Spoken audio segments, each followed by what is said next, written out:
Salut à tous, ici Catch by Abby, j'espère que vous allez tous bien, ça fait ultra longtemps, je sais. Disons que les études sont passées par là, voilà, depuis WrestleMania, en fait j'ai pas fait de vidéo, et il faut savoir que juste après en fait mon retour de WrestleMania, disons que la vie m'a rattrapée, et j'ai dû rattraper tout ce que j'avais raté du coup durant WrestleMania. Mais j'ai quand même eu l'occasion d'assister à Backlash, j'ai pas fait de vidéo ni de vlog, je vais pas vous mentir, je n'ai pas eu le temps de la monter, et je n'avais pas l'intérêt de la sortir, donc mais si ça intéresse certains, bah, je peux toujours la sortir, pourquoi pas. Mais voilà, bref, assez parlé de moi, parlons de Money in the Bank. Les résultats de Money in the Bank, la review de Money in the Bank. J'ai regardé Money in the Bank ce matin, j'ai pas eu l'occasion de le regarder en direct, je vais pas vous mentir, j'avais surtout la flemme de regarder en direct, même si je savais que ça allait quand même être un bon show, et j'ai quand même apprécié le show en général. La carte, quand je l'ai regardée comme ça, honnêtement, je savais pas trop à quoi m'attendre. Je savais qu'on aurait eu quelques surprises, peut-être, mais je sais pas. J'étais un peu mitigée, c'est pour ça que je l'ai pas regardé peut-être en direct. C'est pas que je sentais pas la hype, non, j'étais hypée par le show, mais disons que je voulais pas rester debout jusqu'à 6h du matin pour regarder ce show, quoi, en question là. Mais c'était un très bon show quand même, en tout cas. Bref, assez parlé, allons dans le vif du sujet. Premier match de la soirée, et pas des moindres, en fait, ce fut le Money in the Bank ladder match pour les mecs, qui opposait du coup Jey Uso, Andrade, LA Knight, Chad Gable, Carmelo Hayes et Drew McIntyre. Je m'attendais à ce qu'il soit first, je m'attendais à ce que le match soit le premier match en fait qu'on nous donne tout simplement. Et je vous avoue, j'attendais plus du match. Quand on a vu ce que nous ont offert les meufs par la suite, j'attendais un peu plus du match. Le match était... ça a duré un bon 20 minutes quand même. Victoire de Drew McIntyre. Les pronostics disaient Drew McIntyre, il nous a un peu teasé... on nous a un peu teasé l'histoire avec Drew qui gagne la manette et du coup qui va cash in dans la soirée même avec la mallette qui vient de remporter. Alors... De base, je suis pas fan de ce genre d'histoire, par exemple, surtout avec la mallette, faire gagner la mallette à quelqu'un pour une histoire spécifique et pour que par la suite, je vous dis déjà qu'il la perde tout simplement. En fait, c'est une occasion ratée de faire briller quelqu'un d'autre, etc. Mais, dans ce cas-ci, genre, j'ai adoré, rien que pour l'histoire qui est juste exceptionnelle entre CM Punk et Drew McIntyre, vraiment j'adore l'histoire, mais aussi, on aurait pu la donner à Jey Uso. Mais pour moi, la mallette va toujours mieux à quelqu'un qui est heal, déjà, après c'est mon avis personnel, mais quand je regarde la carte comme ça, quand je regarde les noms, allez, je vois bien petit Chad Gable, Carmelo Hayes, un peu tôt, mais voilà. Chad Gable, pourquoi pas, j'ai envie de dire, mais voilà, ce serait bien allé avec son personnage. Jey Uso, vraiment aussi, ça aurait été un bon feel-good moment, mais Jey Uso, je pense il continuera à briller, mallette ou pas mallette en fait, tout simplement. Il aura un match pour le titre à un moment ou à un autre, Jey Uso, ça c'est sûr. Drew McIntyre, là dans ce cas-ci, je voyais en tout cas que c'était... niveau storytelling, pour moi c'était la seule personne qui était... j'ai pas envie de dire méritante de la mallette, mais qui était la plus pertinente, on va dire, de remporter cette mallette. Mais comme j'ai dit, en tout cas, le match, j'étais un peu déçue, c'est pas que je suis déçue, c'était un bon match, mais en fait, j'en attendais un peu plus. Voilà, c'est pas grave, victoire de Drew, et on en parlera par la suite, du coup. Deuxième match de la soirée, le match pour le titre intercontinental entre Sami Zayn et Bron Breakker. Très bonne rivalité, j'ai bien aimé le fait que Bron Breakker ait un match pour le titre face à Sami Zayn. Honnêtement, c'était l'un des matchs que j'attendais le plus de la soirée. Très très bon match, honnêtement. Même si Allez, en fait j'ai l'impression qu'avec ce Money in the Bank, je reste toujours un peu sur ma faim. Mais c'était très bon, c'était super bon, mais j'en aurais quand même voulu un peu plus. J'ai oublié de le souligner, mais la foule de Toronto, vraiment, j'adore. Je surkiffe Toronto, restez comme vous êtes. Bon, ils arriveront pas à dépasser Lyon, à Backlash, mais c'est pas grave, c'est déjà un bon début. J'ai l'impression qu'à partir du moment où la WWE va en dehors des États-Unis, ce sera toujours bénéfique au niveau de la foule et au niveau de l'ambiance qu'on recevra, nous, derrière notre écran. Enfin bref, Bron Breakker face à Sami Zayn. Comme je le disais, du coup, très bon match que j'attendais, honnêtement. J'aurais mis ma pièce sur Bron Breakker, je vais pas vous mentir. Pour moi, Bron Breakker aurait pu remporter le titre à ce moment-là. En plus, la manière dont on est en train de le booker, comme un monstre qui détruit tout sur tout, je l'aurais bien vu gagner face à Sami Zayn. Et honnêtement, ça n'aurait clairement pas décrédibilisé Sami Zayn. Hein. Quand tu vois le cabaret de Bron Breakker, quand tu vois comment il détruit des personnes, je l'aurais bien vu. Sami Zayn a remporté clean le match. Il a du coup conserver son titre, et Braun Breaker a perdu clean du coup à ce moment-là, avec un Helluva Kick. Mais ça me dérange pas, une victoire de Zayn. J'aimerais bien revoir les deux, pourquoi pas à SummerSlam. Je les vois bien se réaffronter encore une autre fois. Sinon, je sais pas vers où va se diriger Braun Breaker et contre qui va se diriger du coup Sami Zayn. Est-ce qu'il va encore continuer sa rivalité face à Chad Gable ou un truc dans ce genre-là? Même si j'ai plus l'impression que Chad Gable est plus impliqué du côté de la Wyatt Six que contre Sami Zayn. Enfin voilà, victoire de Sami Zayn, très bon deuxième match, c'était très sympa. Et la foule aussi à fond, hein, toujours. Hein. J'ai adoré honnêtement. Par après, on a Trish Stratus qui est l'host de la soirée du coup, qui se ramène et qui dit, qui nous annonce en fait John Cena. Voilà, je vais droit au but. John Cena est là, John Cena arrive et John Cena nous annonce sa retraite. Il dit qu'il va prendre sa retraite pour 2025. En tout cas, à WrestleMania 41, il va faire son dernier Royal Rumble. C'était son dernier Money in the Bank. C'est la dernière fois qu'il mettait les pieds à Toronto, comme il l'a dit. En tout cas, sur un ring de la WWE. Dernier Elimination Chamber et dernier WrestleMania. Contre qui sera son dernier match à la WWE? Non, j'ai pas de pronostic. J'ai pas envie de m'avancer. Je vois pas contre qui il pourrait faire son dernier match. Qui est-ce qui pourrait avoir l'honneur de mettre fin à la carrière de John Cena, cette carrière légendaire? Je ne sais pas, on verra, à voir. En tout cas, WrestleMania 41 marquera la fin de la carrière de John Cena. Légende. Qu'on l'aime ou qu'on ne l'aime pas, on doit le respecter quand même, hein. Voilà. Juste après, on a le match pour le World Heavyweight Championship entre Damian Priest et Seth Rollins. Donc, en fait, toute l'histoire de ce match, c'est quoi? Le match, c'est si Seth Rollins gagne le titre, eh bien Damian Priest ne fera plus partie du Judgment Day. Et l'autre point, c'est si Damian Priest bat Rollins, eh bien Seth Rollins ne pourra plus avoir de title shot face à Damian Priest tant que Damian Priest est champion.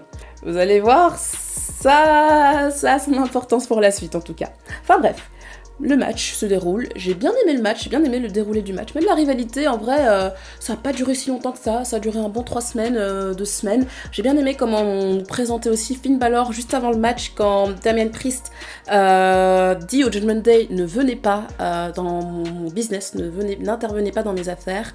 Et on a un plan en fait sur Finn Balor qui était là en mode, je suis pas trop d'accord avec toi mon ref, enfin je sais pas trop ce qu'il a marmonné, mais... ça avait l'air louche en tout cas.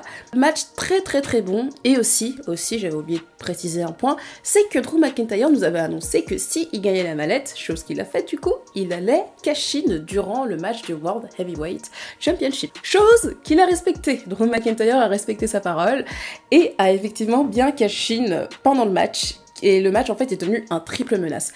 À ce moment-là, je vais pas vous mentir, j'étais en mode putain, mais quel idiot, mais quel con, quoi. Genre, what the fuck, pourquoi tu fais ça, mon ref? Pourquoi tu le fais à ce moment-là? Genre, c'est tellement pas pertinent, genre, what the fuck. Et à ce moment-là, j'ai senti la couille qui allait arriver plus tard. On savait tous que Punk allait intervenir tôt ou tard, que ce soit dans le Money in the Bank ou alors durant le cash-in en tout cas. Mais j'aurais bien aimé quand même que Drew gagne. En fait, à chaque fois, j'ai envie que Drew il gagne le titre, mais ça va jamais arriver, je crois. Enfin bref, Drew cash-in et du coup, toute la structure du match en fait change. Et donc on est là, on croit à tout moment que Drew il est en train de faire le tombé, etc. 1, 2, 3, mais en fait ça marche pas. D'ailleurs, en revenant sur le tombé, désolé, je vais un peu dans tous les sens. Il y a eu un botch. À un moment, t'as Rollins qui fait, je sais plus ce qu'il faisait, je pense que c'était une powerbomb ou quoi, ou une souplex, je sais plus ce qu'il a fait, sur Damian Priest. Et l'arbitre compte 3. Sauf que non, il montre 2. Sauf que mon ref, on a vu que t'as compté 3 en fait. C'est juste, je crois que Damian Priest, il a juste oublié de relever son épaule. Ou Rollins, il a oublié de sauter, de s'enlever. Enfin bref, il y a eu un botch. Et du coup, tout le monde a cru que c'était 3, mais en fait, pas du tout. On était là en mode... C'est pas un petit botch, c'est quand même un énorme botch. Parce que si on prend ça en compte, ça peut peut-être jouer dans l'histoire. Je vous raconterai ça après. Mais si on prend ça en compte, normalement, techniquement, en fait, Rollins, il est champion. Et juste après ce moment-là, en fait, c'est à ce moment-là où Drew est intervenu et a cash in, etc. Enfin bref, gros botch, à ne pas oublier, ça a quand même marqué le match. J'étais obligée de le préciser. Mais voilà, du coup, Drew a cash in, etc. Pendant qu'il faisait son tombé, paf, CM Punk intervient.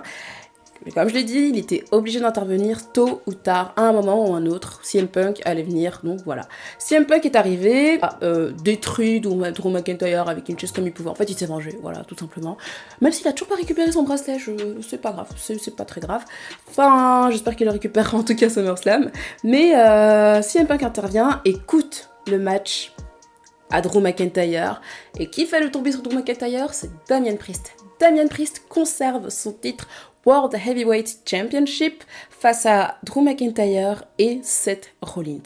Qu'est-ce que ça implique? Seth Rollins ne peut plus avoir de rematch face à Damian Priest car il a perdu le match. Pas que face à Damian Priest, mais il a quand même perdu le match. C'était une condition du match et Damian Priest reste dans le Judgment Day et Drew McIntyre repart bredouille en ayant gagné un match Money in the Bank, en ayant cash-in, mais en ayant raté son cash-in. À la fin du match, Seth Rollins est énervé, sachant qu'il n'a plus le droit à un rematch face à Damian Priest et qu'on lui a coûté le match en quelque sorte. Il se dirige donc vers Punk, car pour Rollins, c'est la faute à Punk. Et je me disais bien, à un moment, enfin de base, on devait avoir Seth Rollins face à CM Punk à WrestleMania, chose qu'on n'a pas eue à la blessure de Punk. Mais je me disais bien comment est-ce qu'ils allaient amener la rivalité en 2024, à la rivalité entre Rollins et Punk. Et là, c'était vraiment la meilleure manière de l'amener. Rollins qui est énervé face à Punk, car déjà, je ne peux pas dire que c'est un obsédé par Punk, mais pour lui, tout sera toujours de la faute de Punk. Et là, il y a pas mieux. Après, je sais pas si... s'ils comptent faire en fait un triple menace pour SummerSlam entre les trois, même si pour moi la rivalité entre Drew et Punk est bien plus importante, bien plus développée que celle entre Rollins et CM Punk. Mais à voir, peut-être que Rollins va peut-être intervenir dans le match, je sais pas quoi, enfin je sais pas, on va voir ce qu'il va faire, mais voilà, hâte de voir ce qui va se passer durant les prochaines semaines. En tout cas, SummerSlam 2024 s'annonce gigantesque. Et donc aussi, Damian Priest va donc affronter Gunther à SummerSlam 2024, car Gunther a remporté le King of the Ring lors de King of the Ring, du coup, c'était le nom du pay-per-view, en Arabie Saoudite, du coup. En tout cas, très très bon match, divertissement au prime, vraiment j'adore, c'était exceptionnel, vraiment je me suis jamais autant amusée, surtout quand il s'agit de Drew McIntyre et CM Punk honnêtement. Ah oui, je voulais dire, je savais même me revenir en tête. Rollins peut peut-être jouer sur le fait qu'il y a eu 3 à un moment et que l'arbitre s'est trompé. Il peut peut-être jouer sur ça pour réavoir un match pour le titre, mais je ne crois pas que la WWE voulait se diriger vers ça, donc voilà, c'était juste une théorie, mais voilà.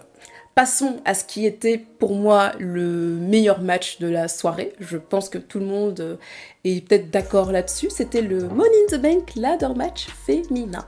Je vais pas vous mentir, je n'attendais absolument rien. Pour moi, depuis 2018, les meufs, en tout cas dans le Money in the Bank, ont toujours fait, je peux pas dire de la merde, hein, non.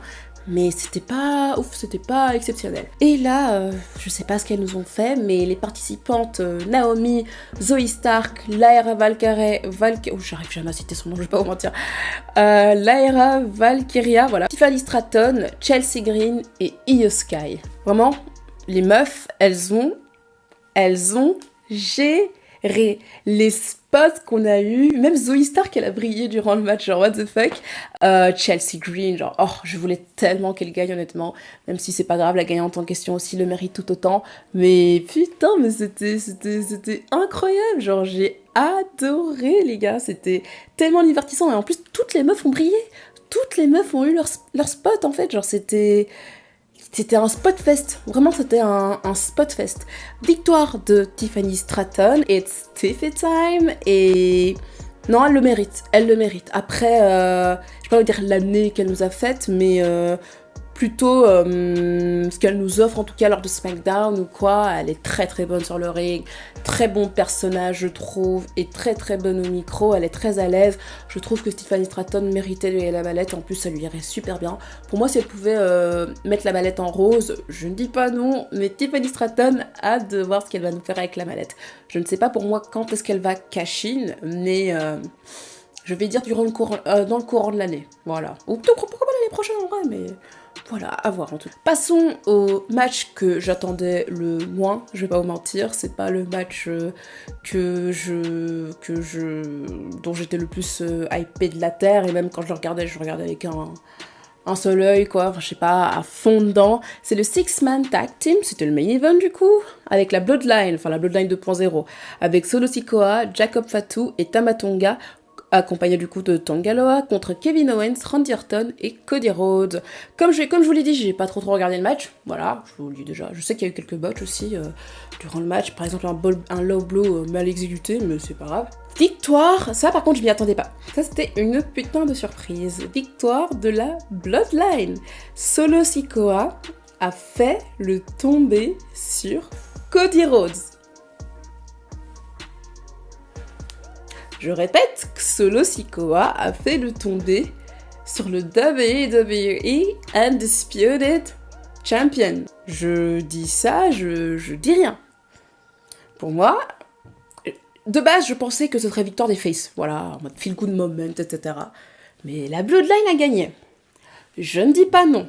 Je kiffe l'idée même. Pourquoi?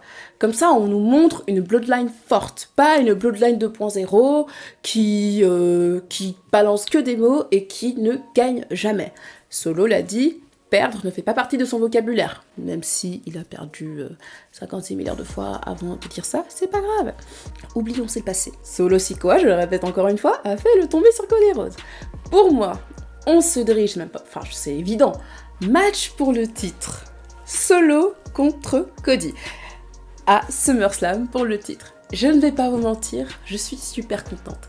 J'adore Solo Sikoa, j'adore ce qu'il nous propose depuis qu'il est dans la Bloodline, enfin 1.0 du coup. Depuis qu'il est dans la Bloodline, je le surkiffe ce gars. Vraiment, je l'adore. Pour moi, j'ai pas envie de partir dans le sens où il le mérite, mais ça colle tellement bien avec son histoire. Le gars, il était dans la Bloodline, c'était le gars silencieux, il faisait que exécuter les ordres. Et là, il reprend la place. En fait, il refait tout ce qu'il a vu en essayant de ne pas reproduire les mêmes erreurs. Et ça, j'adore l'histoire en fait, j'adore le concept. Et pourquoi pas Cody Rhodes contre Solo. Je dis pas que le match sera peut-être fou, dingue, etc. Mais l'histoire sera peut-être là. Solo n'est peut-être pas le meilleur storyteller de la Terre, mais ça reste quand même une bonne histoire car ça reste la Bloodline, j'ai envie de dire. Et pourquoi pas un retour de Roman Reigns à SummerSlam. Je ne dis pas non du vrai Tribal Chief, à voir ce que ce sera en tout cas. Mais j'ai très hâte, j'ai très hâte de ça. J'ai hâte de voir ce que nous proposera SmackDown durant les prochaines semaines. Et surtout SummerSlam qui s'annonce très excitant. Vraiment, je surkiffe. J'adore. Enfin bref. Ce fut la fin de ce Money in the Bank, ça s'est terminé ainsi avec la célébration de la Bloodline. Comme je l'ai dit au début de la vidéo, le show j'ai vraiment bien aimé, vraiment, même si sur quelques matchs je suis un peu restée sur ma faim. Mais sinon le show était en général assez bon. Petit point aussi sur les weekly aussi, je vais pas mentir, je les trouve super bons actuellement, genre Raw. Avant, il y a un an, je ne pouvais plus me taper Raw. Pour moi, c'était une purge. Là, je prends tellement du plaisir à regarder Raw. SmackDown, ça a toujours été cool. Mais là, Raw, genre, j'adore Raw. Genre, ça fait bizarre de m'entendre dire ça, parce qu'à un moment, vraiment, Raw, pour moi, c'était... J'ai l'impression que je me forçais à regarder Raw. C'était pas plaisant. C'était plus... Il faut que je regarde Raw, tu vois, pour être à jour sur des histoires. Mais là, ça devient assez plaisant et vraiment, c'est assez cool ce que nous fait Triple H. Vraiment, donc assez contente là-dessus. Toutes les semaines, on a un nouveau truc. Toutes les semaines, ça nous donne envie de regarder. Et en plus, je vois qu'ils font aussi des records d'audience. Donc ça, c'est assez cool, assez bénéfique pour eux et assez bénéfique aussi pour nous, j'ai envie de dire en tant que fan. Enfin bref, merci d'être resté jusqu'ici dans la vidéo. Je vous dis pas dans 6 mois, mais dans quelques temps pour la preview de SummerSlam sûrement. Allez, sur ce, n'oubliez pas, soyez toujours fiers d'être fan de catch et on se dit à plus tard. Bye bye.